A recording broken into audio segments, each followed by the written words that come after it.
Bismillahirrahmanirrahim. Assalamualaikum warahmatullahi wabarakatuh. Perkenalkan, nama saya Tommy Aditya dari kelas HES 3A. Nah, di sini saya akan memaparkan materi mengenai tentang kontrol dan pengawasan pasar. Baiklah, untuk mengefisienkan waktu, kami dari kelompok 10 ingin memaparkan hasil diskusi kami. Langsung saja. Materinya itu konsep isbah dan pengawasan pribadi. Pengertian isbah secara etimologi dan terminologi berkisar pada memerintahkan kebaikan dan mencegah kemungkaran. Amar ma'ruf nahi mungkar, misalnya si fulan melakukan isbah terhadap si fulan, artinya mengingkari perbuatan yang buruk. Sedangkan makna terminologi isbah adalah memerintahkan kebaikan apabila ada orang meninggalkannya dan melanggar kemungkaran apabila ada yang melakukannya. Konsep isbah di atas meluas agar bisa mencakup semua anggota masyarakat yang mampu memerintahkan kebaikan dan mencegah kemungkaran. Apakah mereka ditugasi oleh negara ataukah tidak diwajibkan secara resmi? Sebagaimana ruang lingkup isbah mencakup hak-hak aula dan hak-hak manusia. Artinya bahwa isbah mencakup semua sisi kehidupan, di mana membahas di sisi akan tentang penjelasan melaksanakan kehidupan. Isbah oleh negara pada masa Umar radhiyallahu anhu dalam hal-hal yang menghubungkan dengan ekonomi. Kami curahkan banyak perhatian kepada isbah pada masa Umar radhiyallahu anhu. Isbah adalah cara terpenting dalam pengawasan terhadap kehidupan ekonomi, di mana kami dapat bahwa Umar radhiyallahu anhu melakukan peran sebagai mustasib pengawasan dan mengawasi umat siang dan malam, membawa tongkat dan berkeliling ke pasar-pasar untuk melakukan pengawasan terhadap perilaku dan kegiatan orang-orang. Umar radhiyallahu anhu adalah orang yang pertama yang mengawasi kegiatan di Madinah, membawa tongkat dan mengerjakannya. Maksudnya adalah bahwa Umar radhiyallahu anhu berkeliling pada malam hari dan mendatangi rumah-rumah umat Islam untuk mengetahui keadaan mereka dan mengetahui orang-orang yang membutuhkan dan teraniaya, mengetahui orang-orang yang mempunyai masalah, mencegah kegiatan yang berbahaya dan sebagainya. Umar radhiyallahu anhu juga menugaskan orang lain untuk melakukan pengawasan terhadap beberapa tempat atau beberapa kegiatan sebagaimana akan dijelaskan karena perhatiannya yang besar terhadap masalah isbah. Umar radhiyallahu anhu lebih terkenal dalam hal ini dibandingkan dengan khalifah lain, sehingga sebagian orang mengira bahwa beliau adalah orang pertama yang membahas tentang isbah. Materi selanjutnya itu isbah dan pengawasan pribadi yang saling melengkapi. Islam mempunyai kelebihan menggabungkan antara pengawasan luar dan pengawasan dalam. Dasarnya adalah bahwa seorang muslim mengawasi dirinya sendiri karena pengawasan dan dari luar hanya mencakup apa yang diperhatikan oleh manusia, juga karena manusia bisa melakukan rekayasa terhadap pengawasan dari luar dengan suatu cara tertentu, maka dia memperlihatkan bentuk yang baik dan menyembunyikan kejelekan.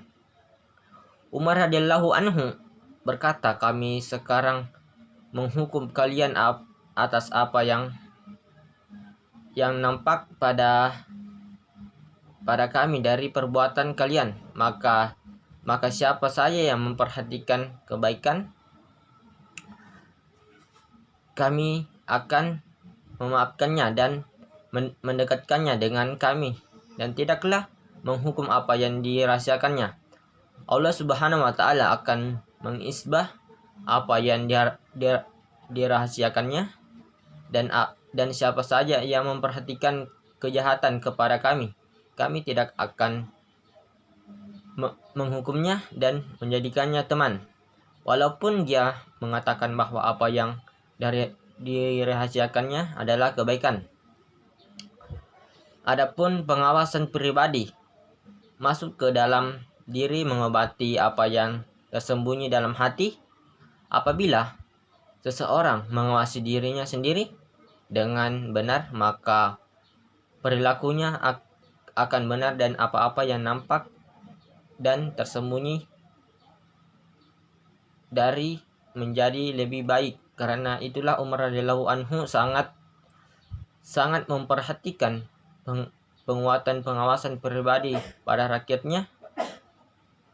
Itulah hasil materi yang dapat saya sampaikan pada kesempatan ini. Materi selanjutnya akan dibawakan oleh teman saya, itu Saudari Fajriansa Mirsan. Hisbah terhadap kegiatan ekonomi. Hisbah terhadap kegiatan ekonomi mempunyai beberapa tujuan. Pengawasan pasar merupakan tugas pertama seorang muhtasib atau pengawas pada masa permulaan Islam. Karena itu, pembahasan ini akan dibagi menjadi dua, yaitu tujuan-tujuan hisbah terhadap kegiatan ekonomi dan hisbah terhadap pasar. A. Tujuan-tujuan hisbah terhadap kegiatan ekonomi. Tujuan hisbah terhadap kegiatan ekonomi pada masa Umar radhiyallahu anhu adalah untuk mewujudkan tujuan-tujuan berikut, yaitu memastikan dijalankannya aturan-aturan kegiatan ekonomi seorang muslim dalam menjalankan kegiatan ekonomi, baik sebagai produsen atau konsumen, wajib menjalankan aturan-aturan kegiatan ekonomi tersebut. Aturan terpentingnya adalah 1. Disyariatkan kegiatan ekonomi. Aturan terpenting kegiatan ekonomi dalam Islam adalah bahwa kegiatan ekonomi tersebut disyariatkan, maka tidak diperbolehkan bagi seorang muslim untuk melakukan kegiatan ekonomi yang diharamkan walaupun menguntungkan. Umar radhiyallahu anhu sangat keras dalam menghadapi orang yang membiasakan diri melakukan kegiatan ekonomi yang diharamkan. 2. Menyempurnakan pekerjaan. Menyempurnakan pekerjaan diharuskan dalam setiap pekerjaan yang dilakukan oleh seorang muslim. Nabi Muhammad SAW bersabda, "Sesungguhnya Allah menyukai apabila salah seorang di antara kalian melakukan pekerjaan untuk menyempurnakan pekerjaannya." Umar radhiyallahu anhu memerintahkan untuk menyempurnakan dalam segala hal dan menghukum orang yang lalai dalam menyempurnakan pekerjaannya. 3. Melawan penipuan, yaitu berkhianat terhadap amanat. Penipuan merupakan perilaku yang sangat buruk yang menyebabkan bahaya besar terhadap umat dan kegiatan ekonominya, di mana penipuan mempunyai akibat-akibat berbahaya bagi kesejahteraan konsumen dalam distribusi devisa dan pengeluarannya, juga bagi kemampuan produksi dan pertumbuhan ekonomi. 4. Tidak membahayakan orang lain. Islam tidak memperbolehkan seseorang untuk melakukan kegiatan ekonomi yang membahayakan orang lain, baik bahaya secara material ataupun moral, baik terhadap manusia atau hewan. Karena itu di antara tujuan Umar radhiyallahu anhu dalam mengawasi kegiatan ekonomi adalah mencegah bahaya apapun terhadap orang lain. Diriwayatkan bahwa Umar radhiyallahu anhu memerintahkan Abu Sufyan untuk membuang batu yang dibangunnya di aliran air di Mekkah, ketika orang-orang mengadu bahwa yang dilakukan oleh Abu Sufyan tersebut membahayakan rumah-rumah mereka. Hisbah terhadap pasar. Pasar mempunyai peran yang besar dalam ekonomi, karena kemaslahatan manusia dalam mata pencaharian tidak mungkin terwujud tanpa adanya saling tukar-menukar. Pasar adalah tempat yang mempunyai aturan yang disiapkan untuk tukar-menukar hak milik dan menukar barang antara produsen dan konsumen. Di pasar orang bisa mendapatkan kebutuhannya dan tidak ada orang yang tidak memerlukan pasar. Allah menjelaskan tentang rasul-rasulnya dalam firman-Nya, "Dan kami tidak mengutus rasul-rasul sebelumnya, melainkan mereka sungguh memakan makanan dan berjalan di pasar-pasar." Maksud berjalan di pasar-pasar adalah untuk mencari rezeki, berdagang, dan mencari mata pencarian. Ayat ini adalah dasar dari mencari mata pencarian dengan berdagang, produksi, dan lain sebagainya. Berikut ini detail tujuan terpenting dalam pengawasan pasar dan aturan transaksi di dalamnya menurut apa yang disebutkan dalam fikih ekonomi Umar radhiyallahu anhu. 1. Kebebasan keluar masuk pasar.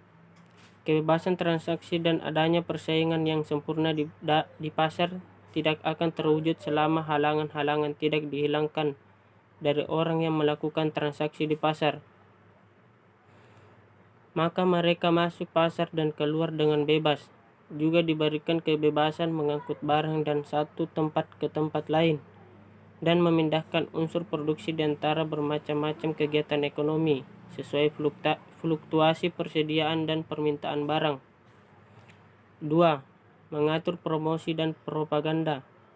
Salah satu tujuan Umar dalam pengawasan pasar adalah menunjukkan para pedagang tentang cara-cara promosi dan propaganda yang menyebabkan lakunya dagangan mereka. Umar tidak melihat adanya masalah dengan memamerkan barang dagangan dengan cara yang menarik dan menghiasinya dengan sifat-sifat sebenarnya dari dagangan itu. Dengan syarat promosi dan propaganda tersebut dalam masyarakat Islam berdiri atas dasar kejujuran dan amanat. Semua cara yang diperbolehkan untuk memperluas area pasar di depan barang yang siap dijual. 3. Larangan menimbun barang. Penimbunan barang adalah halangan terbesar dalam pengaturan persaingan dalam pasar Islam.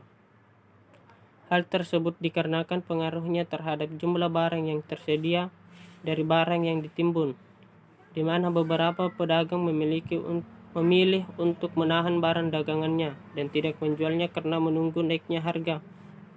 Perilaku ini mempunyai pengaruh negatif dan fluktuasi kemampuan persediaan dan permintaan barang. 4. Mengatur perantara perdagangan. Perdagangan tidak bisa lepas dari perantara yang masuk di antara penjual dan pembeli untuk memudahkan tukar-menukar barang.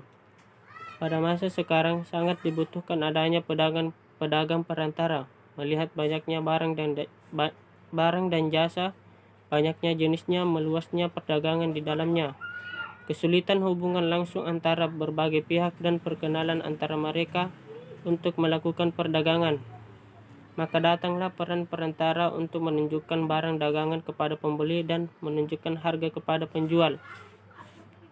5. Pengawasan harga,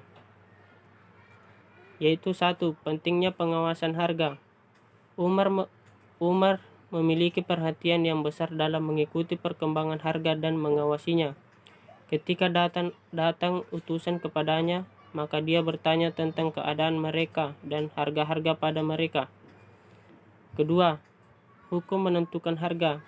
Yang dimaksud menentukan harga adalah apabila penguasa atau wakilnya atau siapa saja yang memimpin umat Islam memerintahkan pelaku pasar untuk tidak menjual barang kecuali dengan harga tertentu, maka dilarang untuk menambah atau menguranginya untuk kemaslahatan.